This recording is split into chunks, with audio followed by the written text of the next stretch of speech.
Hey, we got kind of a mixed bag today of geometry. We've got transformations, angle relationships, Pythagorean theorem, and over there, I forgot to do the elimination problem yesterday. I'm really sorry. I'm going to do that today. I'm not going to forget. At least I'll try not to. Okay, let's talk about transformations. This is on your 8th grade final that you're taking in Desmos. So the 5 questions today, it'll look something like this. Do you remember how to translate, reflect, rotate, and then also we have dilation, which I took that one off for today. We still have to know how to do it. To translate, now remember the code kind of looks like x plus a number, and then you've got, oops, in the same parenthesis, comma, y plus a number. Let's translate.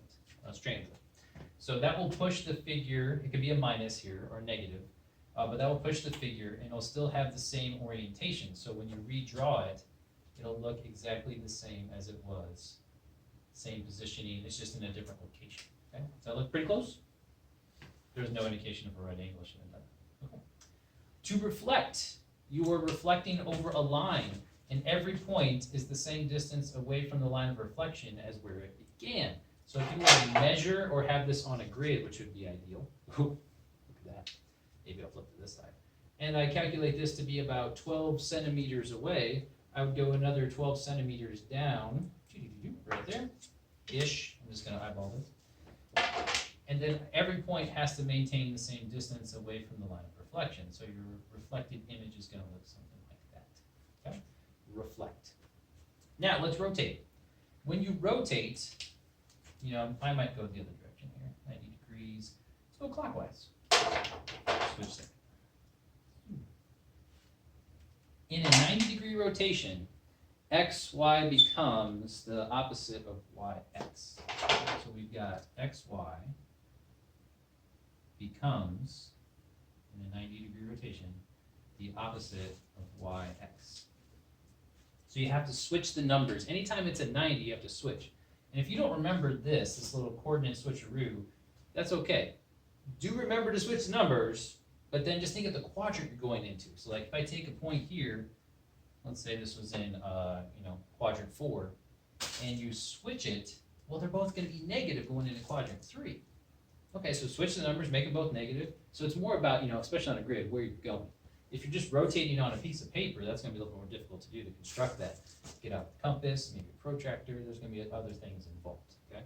But what I do know is that if you've got this segment lined up with, let's say, point A, when you rotate 90 degrees, it's got to maintain the distance away from the center of rotation, and it's got to make exactly a 90-degree angle, okay?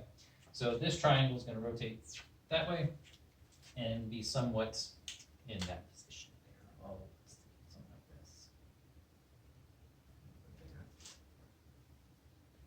Okay.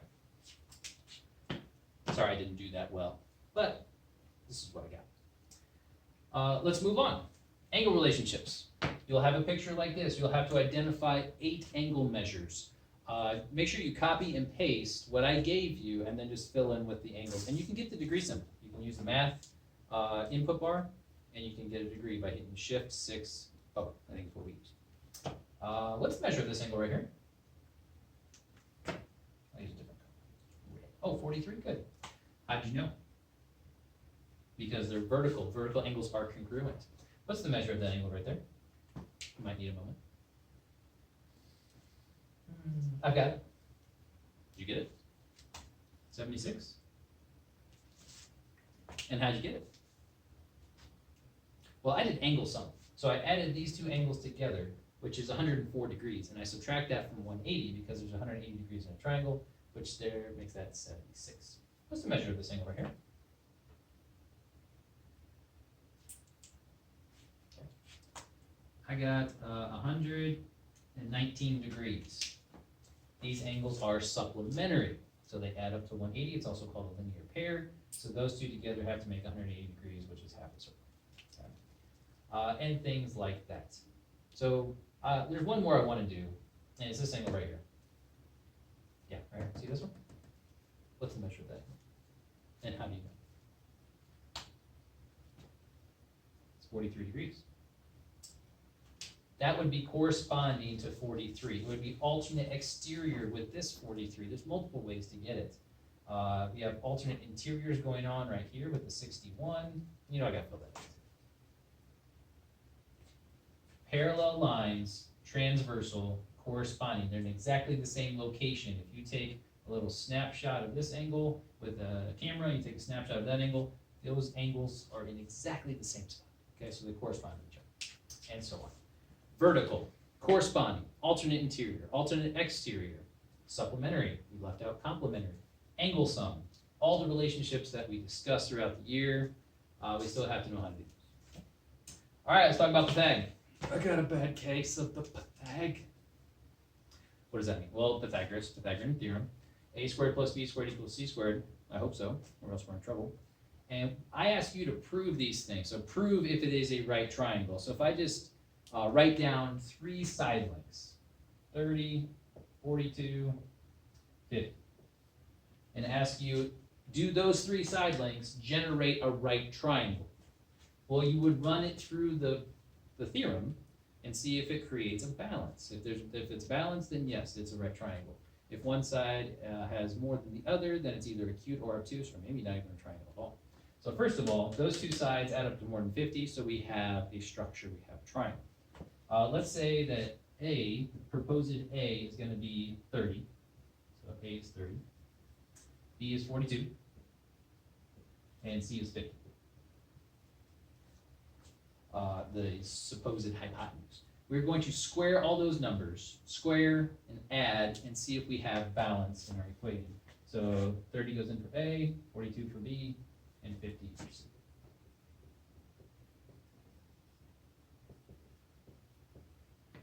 Okay, I know this is 900. I know 50 squared is 2,500. You have to give me a moment on 42 squared, don't have that memorized. 1,760.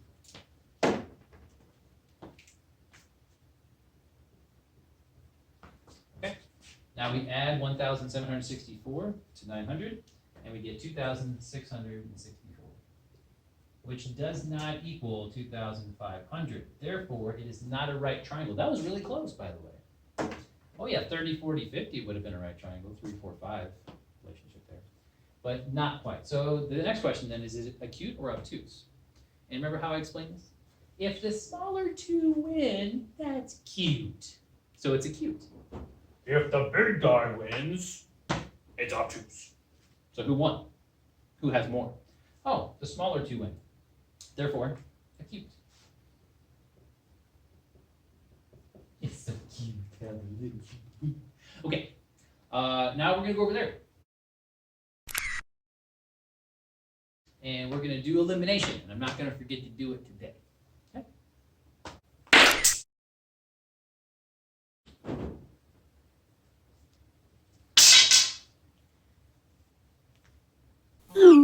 Hey, I really appreciate it if you do this next example. Hold on.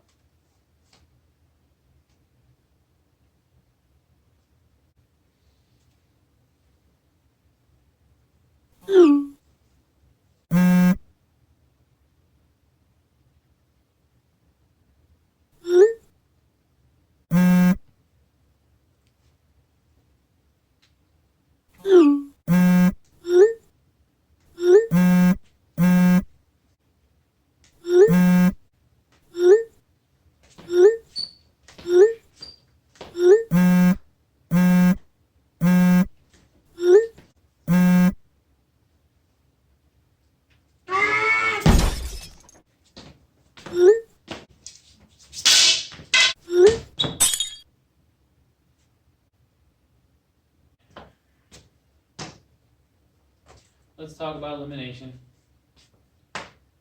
Would you like to eliminate the x's or the y's or the the x's or y's? Which one would you like to eliminate?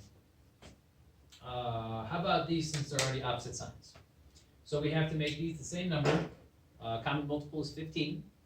So we're going to multiply this entire equation times 5. And we're going to multiply this entire equation times 3. And it's like distribution. Okay? So let's go off to the side and do this. 5 times 2x is 10x. 5 times negative 3 is negative 15y. That was the goal. And 5 times 10 is 50. Back here, we got 3 times 3x is 9x. 3 times 5y is positive 15. You notice those two terms are going to cancel now. And then 3 times 12 is 36. Okay, draw a line, cancel. And let's see what we've got. We got 19x equals 86. Now we're going to divide by 19. X equals 86 over 19. 19 is prime, and it doesn't go into 86. It goes into 96 as a factor. So we're just going to leave that as is. So it's like 4 point something, okay? But I would not really mess with it since it has no context, okay? So I just leave it as that. But we do have to plug that back in to find the y value. Remember, there's a solution at an intersection point on the grid where these two lines cross, okay? Where do you want to put it back in? Let's go right there. Okay. So we've got, now ignore the 3, this red 3. Remember, we multiplied this equation times 3 to get it to those terms to cancel. So we're just going to ignore that part. So we've got 3 times 86 over 19 plus 5y equals 12. Okay? Let's see, 3 over 1, 3 times 86. 3 times 80 is 240, and 3 times 6 is 18, so that's 258 over 19 plus 5y equals 12. Get your like terms together. This is a number, that's a constant, that's a constant, so we're going to subtract this awesome number from both sides. We could definitely use a common denominator right now. This is 12 over 1. It needs to be over 19. So we're going to multiply 1 times 19. We're going to multiply 12 times 19. Well, 12 times 20 is 240. So we'll go 12 less than that. 228. Subtract 228 and 258. That's negative 30 over 19 equals 5y. Whoops, almost forgot to finish it. Let's go move this over. So yeah, here's what happened. We canceled this guy. We've got the 5y. Let's take it in order. Do everything right. Equals negative 30 over 19. Now, we could divide both sides by 5, but this is 5 over 1. So I say we just multiply by the reciprocal, 1/5. Get those to cancel. Multiply by 1/5 over here. It is dividing by 5, but I think this is cleaner because we're dealing with fractions. And now you can go cross cancel. 5 goes into 5 once, into negative 30 6 times. So you got negative 6 times 1 over 19, or negative 6 over 19. Y equals that. And to finish it off, we write it as coordinates. 86 over 19, negative 6 over 19. Okay? Hey, we did it. Star, smiley face, circle, marker time. I was close, but I did miss. Happy Wednesday.